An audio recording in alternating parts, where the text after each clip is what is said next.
So what this whole event is about programming, right? We've mentioned the word programming a few times. If you don't know what I mean by programming, also think of the word paradigm. It is the perception that you see the world through, depending on your values, your beliefs, and your thoughts. So to move from victim to creator is about moving from the cause and effect paradigm and flipping it. So the victim paradigm that we're currently in is that we think the external world creates our internal world. That's the cause and effect paradigm we live in. So that's what leads us to oftentimes being materialistic. And I don't mean materialistic in that, you need to buy things a lot to fulfill your happiness, but it can be.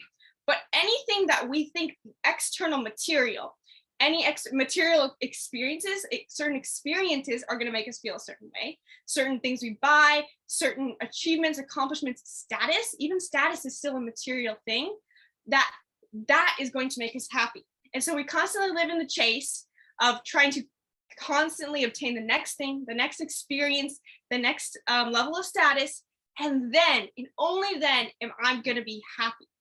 But the truth is that if you live in that paradigm, you're never going to have your happiness coming from within you because it's always outside of you. You just put it outside of you. So what we're trying to help you shift into is the creator paradigm. The creator paradigm is where your internal world creates your external world. And so there's two ways that this means two things.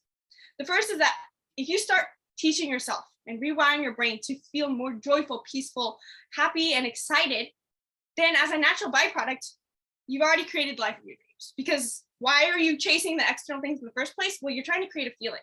Because really, human beings, all they really want is to feel a certain way, to have emotional experiences for your emotional beings.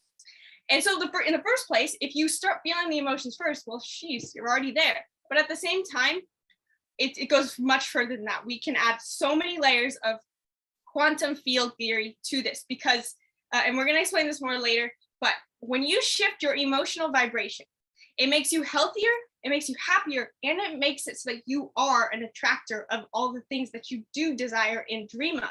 And this is essentially what manifestation is, but more on a scientific level, because when you think certain thoughts and you create certain emotions, when you create certain emotions, it actually has a direct effect on the energetic field around your body. The energetic field around your body is not just some mystical aura. There's an actual field of energy around your body, and it can either expand or retract. And most of us, when we're living in stress, we're retracting, and that's when it feels like we're pushing a boulder uphill.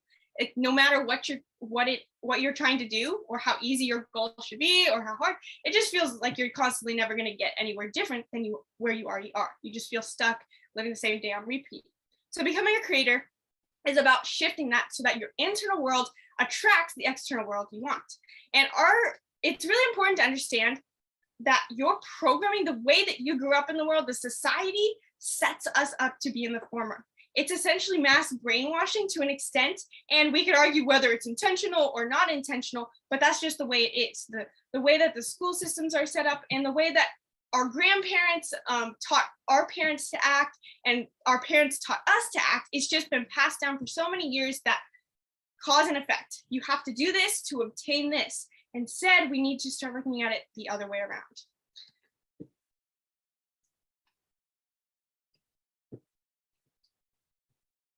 Okay, so, sorry. Remember when, let me clear my throat all the way. When I said the other day, I woke up and I'm like, oh, I'm not excited. I need to reevaluate. I need to talk to my husband and go, why am I not excited? And the problem becomes that it wasn't that I wasn't excited because I'm in the beautiful Florida Keys and I'm sitting in a jacuzzi. Those are all external. The reason I wasn't excited was because I was losing that feeling of newness. I was getting trapped in a feeling of stagnation. I was losing what I value a lot as a type 8 is challenge. I was feeling this. We've been traveling through Florida. It's beautiful, but that is not the type of travel that I've learned to like. And this is also why we focus so much on making mindfulness fun and not as much on nomads. Because while travel can be fulfilling, it really for us provided just an environment to identify what was fulfilling. And for at least the two of our Enneagrams, travel based on adventure was really what we were seeking. I needed the newness. I needed the challenge of finding new places. It's people ask us all the time, like, do you boondock? Well, we actually don't boondock that much because a lot of people, there's nothing wrong with it. They full-time RV. They're maybe a type 9 and they like like a little bit more ease and chill and peace in their life, and they're really happy to just pull up into a big parking lot or a dirt lot, and all right, life is just going to be chill and easy for 2 weeks. That is the antithesis of waking up excited for me.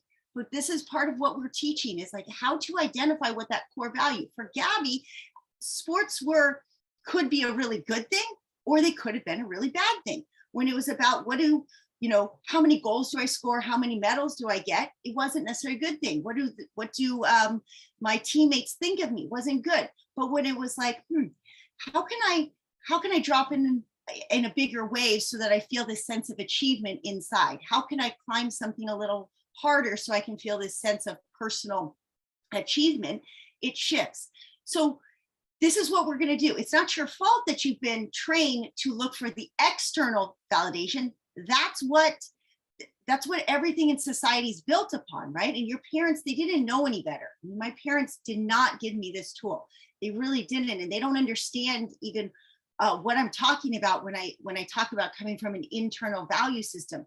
They still, like, my mom will still say, like, well, you need a house. The house is security. The house is stability. You need, well, your kids need an education. She's not looking at, are they educated? She's like, they need that thing. There's that thing out there called education, and you need to get it for them, because then they won't have that house. And what job are they going to get? Because, she's making all these assumptions because of her programming. And, teachers don't know any better. They went through their own programming. They're like, well, I'm just supposed to teach this curriculum. Before I was teaching history, now I'm teaching critical race theory. We're not taught to question. We're not taught to ask why. We're not taught to be curious, right? If you're here, I know you're not like that, because nobody would follow me follow us without having some element of this that speaks to them.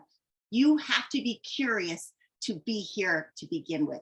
Okay, you already know you have this sense of creativity within that you're waiting for somebody to give you permission to take to the next level.